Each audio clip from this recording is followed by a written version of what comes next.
रामराम शेतकरी मित्रांनो, मी संतोष रोडे पाटील, फाबाग सोबती योगेश मस्के सरांसोबत. आज 8 जुलै 2026. आज आपण आलो खोडेगाव शिवारामध्ये रामनाथ होलसार यांच्याकडं. आज त्यांच्या बंधूच्या पण आपण बागेमध्ये व्हिजिट केली आणि चर्चा चालली होती की आता पाऊस निरंतर सुरू आहे, ठोकाणा नाही आहे पण दमादमाने सुरू आहे. तर हा काळ असा असतो की जिथं शेतकऱ्याने गवताचं काय करावं, बुरशी वाढण्याचा एक टाईम असतो. तर शेतकऱ्यांना एक योग्य मार्गदर्शन मिळावं म्हणून योगेश सरांसोबत आपण चर्चा करूयात. रामराम सर. राम राम. रामनाथ जिजा, रामराम. राम राम. तर जी काय म्हणतात जिजा?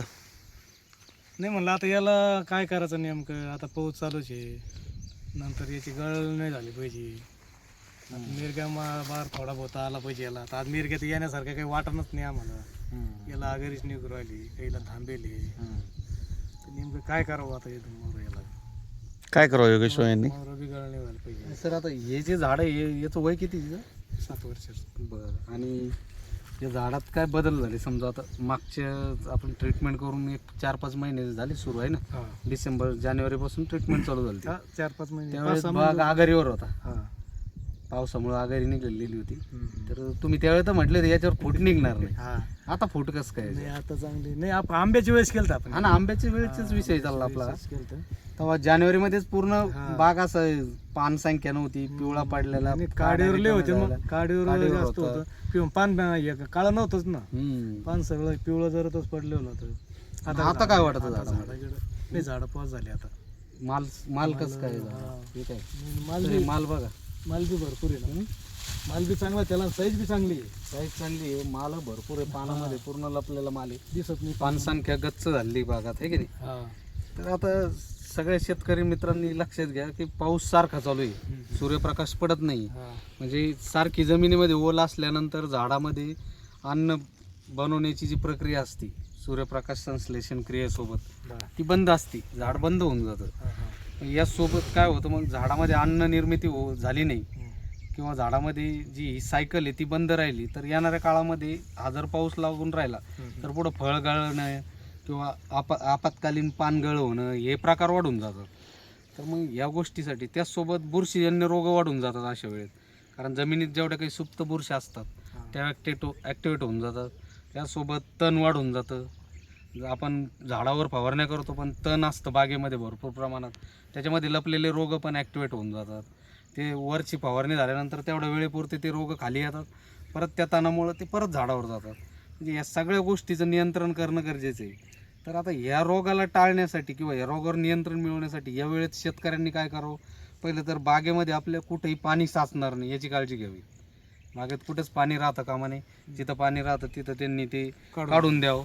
कारण बागेत पाणी साचल्यानंतर त्याचे परिणाम वेगळे होतील आणि ते पाणी साचलं नाही पाहिजे. त्याचसोबत जे फवारण्याचं शेड्यूल असेल, आता फवारण्याच्या शेड्यूलमध्ये काय की बुरशीजन्य रोगांचे जे अटॅक होतात, तर मग याच्यासाठी सगळ्यात महत्त्वाचं परभणी कृषी विद्यापीठाचं बायोमिक्स. याच्यामध्ये 15-16 प्रकारच्या बुरशी असतात आणि हे जमिनीतून एकरी 4 लिटर आणि फवारणीमध्ये प्रति लिटरला 5 ml मित्र बुरशी असतात. तर हे प्रति लिटरला 5 ml हे पूर्ण फवारून झाड पूर्ण बुरशीमुक्त रोगमुक्त करणं गरजेचं आहे. जमिनीतून एकरी 4 लिटर सोडावं, जेणेकरून जमिनीत ज्या सुप्त अवस्थेत पडलेल्या बुरशी असतात आणि नंतर जी फायटोप्थोरा, अल्टरनेरिया या बुरशामुळे जी गळ होते नंतर ती होणार नाही आपली. बुरशीजन्य रोगावर आपल्याला या बायोमिक्समुळं चांगला कंट्रोल मिळेल. त्याचसोबत आता ह्या काळात अजूनही काही रोग येतात, जसं कॅन्कर येऊ शकतो. त्याच्यानंतर मूळकूज वाढून जाते, झाड उठणं जो प्रकार म्हणतो आपण, पिवळं पडून किंवा काडी वाढणं झाडामध्ये, हे प्रकार वाढून जातात. याच्यासाठी झाडात योग्य निचरा होणं, बागेमध्ये स्वच्छता राहणं आणि फवारण्याचं शेड्यूल. आता काही ज्यावेळी आपण बायोमिक्स वगैरे हे सोडलं त्यानंतर थोडीशी उघड झाल्यानंतर पावसाळ्यात आता काही याचा पण किडीचा पण प्रादुर्भाव वाढतो. समजा आता इन्सेक्ट स्केल आहे, पांढरी माशी आहे, काही आता कवळी आघारी निघणारी आपली मृग बहार फुटल्यानंतर त्याच्यावर रसशोषक किडी म्हणजे मावा, थ्रिप्स ह्या गोष्टी, फुलकिडी वगैरे वाढू शकतात. मग याचं पण आपल्याला कीटकनाशक, बुरशीनाशक आणि अन्नद्रव्य या सगळ्यांचं कंट्रोल. आता खालून मूळ चालू व्हायला वेळ लागतो थोडा, ओल असल्यामुळं मूळ बंद असते, जोपर्यंत त्याला हवा मिळत नाही तोपर्यंत मुळांचं कार्य चालू होत नाही. मग अशा वेळी आपल्याला पानातून अन्नद्रव्य देणं गरजेचं असतं. त्यामुळं काही फवारण्याचे जे शेड्यूल असतात ते जे काही आपल्याला गाईड करणारे असतील किंवा जे मार्गदर्शक असतील त्यांच्या हिशोबाने जे शेड्यूल असेल त्या शेड्यूल पद्धतीने त्यांनी ते नियोजन करावं आणि ती वेळेत द्यावं, जेणेकरून आपलं फळांची साईज कुठं थांबणार नाही, झाडामध्ये जी ग्रोथ व्हायची ती कुठं थांबणार नाही आणि जे अन्नद्रव्य झाडाला साठा उपलब्ध पाहिजे जेवढं फळांसाठी किंवा त्या येणाऱ्या मृग बहारासाठी किंवा त्या फुटीसाठी किंवा झाड डेव्हलपमेंटसाठी तेवढं ते आपल्याला टिकवता येईल. ह्या गोष्टी सांभाळणं गरजेचं आहे. योगेशराव, बऱ्याचशा शेतकऱ्यांनी यावर्षी मृग बहाराचं नियोजन केलेलं आहे. हो. आपल्या पण बऱ्याचशा शेतकऱ्यांनी केलेलं आहे. आता एक सायंटिफिकली जर बघितलं तर आंब्या बहाराची जी फूट निघते आणि मृग बहाराची जी फूट निघते, पाणी दिल्यानंतर थोडंसं अंतर आहे की आंब्या बहारामध्ये 18 ते 22 दिवसामध्ये फूट निघते, मृग बहारामध्ये 30 ते 35 दिवसामध्ये फूट निघते. तर आता बऱ्याचशा शेतकऱ्यांचं काय होतं की पाऊस पडला, पाणी दिलं, लगेच झाडाकडे जाऊन बघतात जिजासारखे की कुठं काय दिसतंय. म्हणजे 4 दिवसात 8 दिवसामध्ये काय काय दिसतं सर्व, नाही का आगारच दिसतात. नाही, या फुटीला वेळच लागतो, या फूट निघायला वेळ लागणार आहे. आणि कारण यावर्षी परत काय होतंय सर, आता फूट निघायची वेळ आणि थोडंसं सूर्यप्रकाश नाही आहे, पाहिजे तेवढी हीट झाडामध्ये तयार होत नाही, सारखा पाऊस लागू नये, म्हणजे अजून थोडंसं मृगबार एक 10-15 दिवस लेटच होणार आहे. त्यामुळं काही घाबरून जायचं काम नाही. आपल्या झाडामध्ये जर योग्य ताण बसलेला असेल आणि झाडामध्ये जर ग्रोथ चांगली असेल, काडीमध्ये अन्न साठा व्यवस्थित असेल, पानगळ व्यवस्थित झालेले असेल आणि जर फुटीसाठी जेवढा योग्य ताण आहे तसा जर बसलेला असेल तर 100% त्या बागेत फूट निघणार आहे. सोबतच ज्या भारी जमिनी आहे तिथं शेतकऱ्यांनी पाणी जागेवर साचणार नाही एवढी काळजी घ्यावी.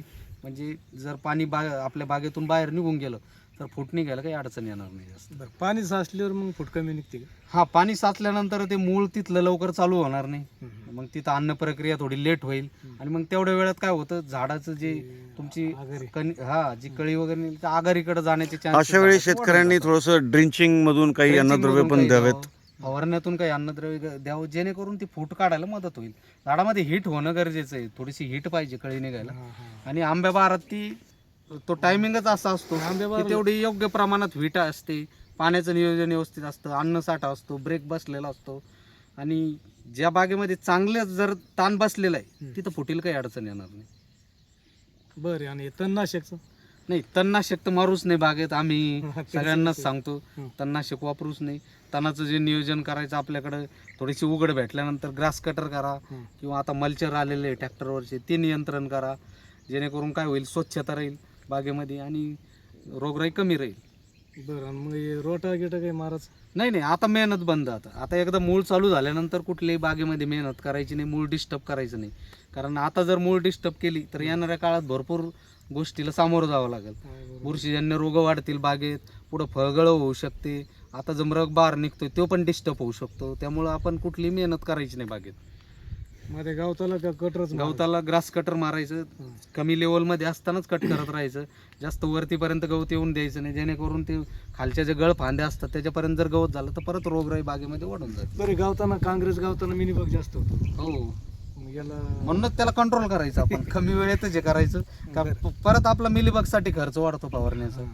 आणि वरती जे आता वातावरणात जसे बदल होतील त्याच्यानुसार फवारण्या ठेवायच्या. आणि जिथं हाच टाइम असतो मिलीबग वाढण्याचं, जिथं पाऊस सुरू झालेला आहे, दमट वातावरण आहे, थोडंसं दमट वातावरणातच होऊन जातो तो. नाही, यावर्षी नाही जाणव ना मिनीबगचं, समजा यावर्षी काही जास्त नाही. तुमचं तर हा डोंगराळ भाग आहे त्यामुळे तुमच्याकडे यायला थोडा टाइम लागेल. जो पाण्याच्या आसपासचा भाग आहे, समजा काही धरण आहे आसपास, समुद्र तटाच्या बाजूला आहे किंवा एखादं मोठं तळं आहे आणि जिथं पाण्याची मात्रा जास्त आहे, अशा ठिकाणी असं जर दमट उष्ण वातावरण असेल ते अशा रानाला काही जाणवत नाही एवढं. या रानाचा निचराच होणार जमीन जास्त बिजार. आणि तुमच्या बागेमध्ये काय झालं जिथं आता उन्हाळ्यामध्ये किती पाणी दिलं तर पाण्याचा निचरा होऊन जातो, तेवढं पाणी नसतं, तेवढी गवत वाढतही नाही उन्हाळ्यात. तुम्हाला या 2-3 महिन्याचाच विषय गवता, एवढं 2-3 महिन्याचं बरोबर.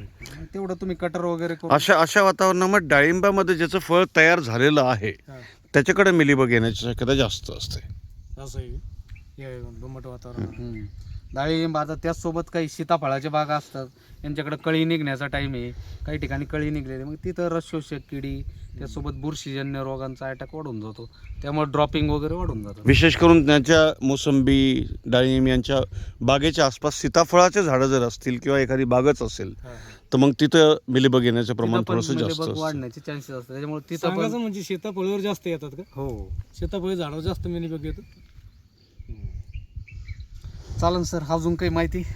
जिजा पंढरपूरला गेले नाही यावर्षी? जायचं तर पंढरपूरला. जिजा, एकंदरीत आता एक प्रश्न विचारायचा तुम्हाला. आता तुम्ही आमचे चॅनलवर आपण विचारणं मला योग्य वाटलं जरा आज, म्हणून विचारतो. बरं तुम्ही आमचे पहिले शेतकरी या खोडेगाव गावामधले. मधले हा. आज हे आपल्या- डोंगराळ भागामधलेच तुम्ही पहिले आज आपल्याकडे 15-16 बाग आहे इथं, बरोबर आहे, ते तुमच्यामुळंच. हा, नाही माझ्यामुळं नाही म्हणत असं, पण ते तुमचं कामामुळं. नाही आले नाही ना तुमच्यामुळे कसं आता पाहते हे ना. बघा, त्यांच्यापर्यंत नेण्याचं माध्यम तुम्हीच होते. हा. तुम्हाला जे सांगितलं तुम्ही टाइमवर केलं त्याचे रिझल्ट तुम्हाला आले. जे आतापर्यंत तुम्ही पण भरपूर वेळा आम्ही आमच्या सोबत त्या बागेमध्ये आले, हा, नंतर. तुम्हाला सगळ्याला कसं वाटलं आता हे इथं आमचे जे ट्रीटमेंट मध्ये तुमचे काय काय बदलाव झाले आणि तुमच्या उत्पन्नात खरंच वाढ झाली का नाही, नाही? नाही, खरंच वाढ झाली. नाही मग उत्पन्न असं नव्हतंच ना आमचे पहिले. बरं. आता आम्हाला किती टन माल निघायचा? जास्तीत जास्त 14-15 टन माल निघायचा 800 झाडामध्ये. हम्म, आतापर्यंत. हम्म. आता मागच्या वर्षी 18-19 टन माल गेला. हम्म. आता ह्या वर्षी बी 25-30 मागच्या वर्षी तर आम्ही लय लेट मागच्या आलो वर्षी होतो. तुम्ही आंब्या फूट मालाला काढलेली, तुम्ही फूट काढलेली होती. आंब्या मालाला नव्हतेच ना तुम्ही. नव्हतोच नंतरच ना. बोलवलं नंतर होतं. आलो होतो आम्ही. हा. तिथून पण ह्या वर्षी आमचं नियोजन आहे. हा, ह्या वर्षी कसं काय माल ह्या तुमच्या वर्षी बागेत? 25-30 टन सारखा माल आहे या वर्षी. तरी आपण थोडस पाण्याला कमी पडलो मध्ये. पाणी थोडंसं आणि नाही, आणि त्याच्यामुळे एक गोष्ट चांगली झाली की मृगबहारासाठी ताण चांगला आहे तुमचा. आपलं थोडंसं पाण्याचं नियोजन कमी झालं मधल्या 3-4 महिने जे फ्लड पाणी वगैरे पाहिजे, कारण तेव्हाच नेमकं उष्णता भरपूर असते आणि बागेमध्ये मधल्या भागातून पाणी फ्लड जर पाणी पाहिजे त्यावेळेस. पाणी जर चांगलं असतं तर मग आपला 40 टन माल गेला असता. हो. तो माल 40 टन गेला असता, पण ते बारीक गुंड्यामध्येच लय पिवळं होऊन गळाला. हम्म. आता ह्याच माला झाडाला आमच्या चांगलं पाणी आहे. हम्म. तर याचाच माल पाहतो मी किती बेस्ट माल आहे याला.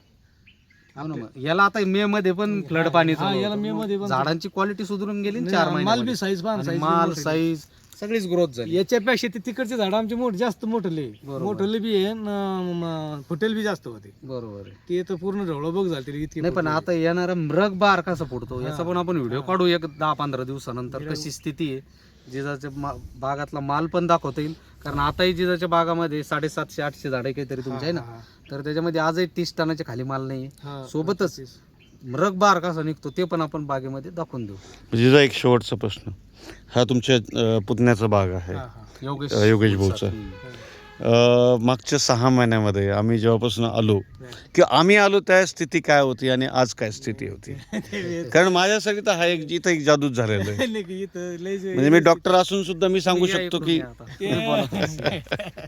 नाही वेगळ्याला काय मग आता आपले नाही झाड संख्येचे पुतण्याचे नामचे हे झाडं राम राम लगेच- शेतकरी मित्रांनो. राम राम. या बागेमध्ये, योगेश भाऊच्या बागेमध्ये ज्यावेळेस आम्ही ट्रीटमेंट सुरू केली तेव्हा पहिली गोष्ट तर झाडाला पानच नव्हते. हा. नाही आणि- पानं नव्हते असं नाही, म्हणजे पान संख्या खूप खूप कमी होती. कमी होते आणि पिवळे होते. पिवळे झाडले होते, जास्त खूप पान संख्या कमी होती, काडी वाढलेली भरपूर होती आणि जेव्हा सोबतच आमच्या- आघाडी निघलेली होती त्यावेळेस. हा. म्हणजे तुम्ही म्हटले होते याच्यातून फूट निघूच शकत नाही आता. आता जसं मी हा, मग आपण त्याला ब्रेक देऊन म्हणजे ताण देऊन 1-1.5 महिना ताण देऊन लेट जानेवारी मध्ये फोडला होता. बरोबर आहे. तेव्हा ज्यावेळेस आमच्या योगेशरावांनी म्हणजे योगेश म्हस्के सरांनी ज्यावेळेस या बागेला ट्रीटमेंट द्यायचं ठरवलं तर थोडंसं मी पण कन्फ्युजन मध्येच होतो की मी एकदा तुम्हालाही विचारलं होतं आणि योगेशरावाला विचारलं की सर कसं निघणार हो याच्यामध्ये.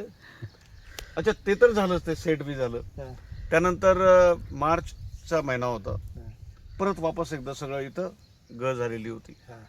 मिरग्या फोडायचा तर पानच नव्हते. मग परत पानं आणले, त्या पानांना मॅच्युअर केलं आणि मग मिरग्याचा ताण सुरू केला. नाही आंब्या बहाराचा चालला होता आंब्या सर बाग तो. नाही, मिरग्यामध्ये सुद्धा असं- नाही मिरग्या आता चालू झालाय सर. मिरग्या नव्हताच तुम्हाला. नाही, मिरग्या आमच्याकडे नव्हता. पण ज्यावेळेस मार्च एप्रिलचा महिना होता ना तेव्हा मला असं वाटायचं की याच्यावर मिरग्या निघणार कसं. एकदम हिरवं असं फ्लॅश झालेलं होता. नाही आता मिरग्या फुटणारच आहे त्याच्यावर. आता- जिथं काडी रिकामी की काय फूट चालू झालेली त्याची, काय हे दिसतंय आपल्याला, फूट चालू झालेली त्याच्यामध्ये अजून थोडा वेळ घेणार आहे. पण जी काडी रिकामी आहे काय सगळे डोळे त्याचे फुगलेले आहे, चांगली फूट निघणार आहे परत. पण हे झाड असं नव्हतंच ना त्यावेळेस. हम्म. पूर्ण आतून रिकामध्येच होत होतं ना.